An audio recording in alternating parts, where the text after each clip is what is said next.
పల్నాడు జిల్లాలో ఫ్లెక్సీలు హల్చల్ చేశారు. పిడుగురాళ్ల ప్రధాన కూడలిలో ఫ్లెక్సీల ప్రదర్శన కలకలం రేపింది.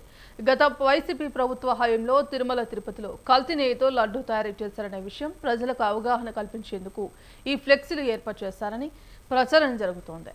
ఇక మహాపాపం ఇది నిజం అంటూ ఫ్లెక్సీలో రాసుకొచ్చారు. అది నెయ్యి కాదు, పామ్ ఆయిల్ కలిపిన ద్రవంతో తయారు చేసిన లడ్డూ అంటూ ఫ్లెక్సీలో రాసి ప్రదర్శించడంతో జనం ఆసక్తిగా చూస్తున్నారు.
సక్రమంగానే జరిగిందని చెప్పి సిట్ రిపోర్టు ఇచ్చిన తర్వాత కూడా కోర్టుకి మళ్ళీ ఈ రకమైనటువంటి దుష్ప్రచారం చేయటం, ఏదో జరిగిందని హిందూ మనోభావాలని దెబ్బకొట్టే విధంగా వీళ్ళందరూ కూడా మాట్లాడటం చూస్తుంటే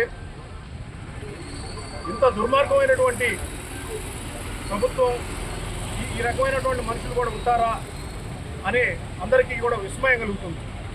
ఎందుకంటే మనం గడిచిన ప్రభుత్వంలో కూడా ఎంతో చక్కటి పరిపాలన అందించినప్పటికీ కూడా మా నాయకుడు జగన్మోహన్ రెడ్డి గారు దుష్ప్రచారం చేసి లేనిపోని అన్ని విష ప్రచారాలతోటి జనాన్ని డైవర్ట్ చేసి గెలవడం జరిగింది ఈ కూటమి ప్రభుత్వం. గెలిచిన తర్వాత కూడా చేసేది ఏమీ లేక ఈ రకంగా ఏదో కల్తీ జరిగిందని చెప్పి హిందూ మనోభావాలు దెబ్బతినే విధంగా మా నాయకులు ఫోటోలేసి మా నాయకులు వ్యక్తిత్వం హననానికి పాల్పడటం అనేది ఎంతవరకు సమంజసం అనేది కూడా సమాజం ఒకసారి ఆలోచించాలి.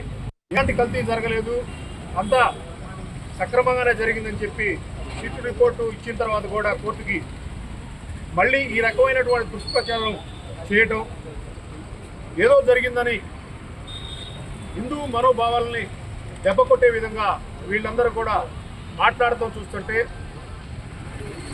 ఇంత దుర్మార్గమైనటువంటి ప్రభుత్వం, ఈ రకమైనటువంటి మనుషులు కూడా ఉంటారా అని అందరికీ కూడా విస్మయం కలుగుతుంది.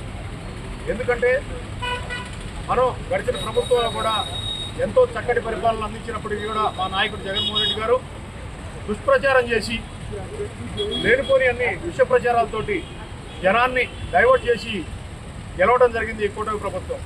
గెలిచిన తర్వాత కూడా చేసేది ఏమీ లేక ఈ రకంగా ఏదో కల్తీ జరిగిందని చెప్పి హిందూ మనోభావాలు దెబ్బతినే విధంగా మా నాయకులు ఫోటోలేసి మా నాయకులు వ్యక్తిత్వం హననానికి పాల్పడటం అనేది ఎంతవరకు సమంజసం అనేది కూడా సమాజం ఒకసారి ఆలోచించాలి. ఎలాంటి కల్తీ జరగలేదు, అంతా సక్రమంగానే జరిగిందని చెప్పి సిట్ రిపోర్టు ఇచ్చిన తర్వాత కూడా కోర్టుకి మళ్ళీ ఈ రకమైనటువంటి దుష్ప్రచారం చేయటం,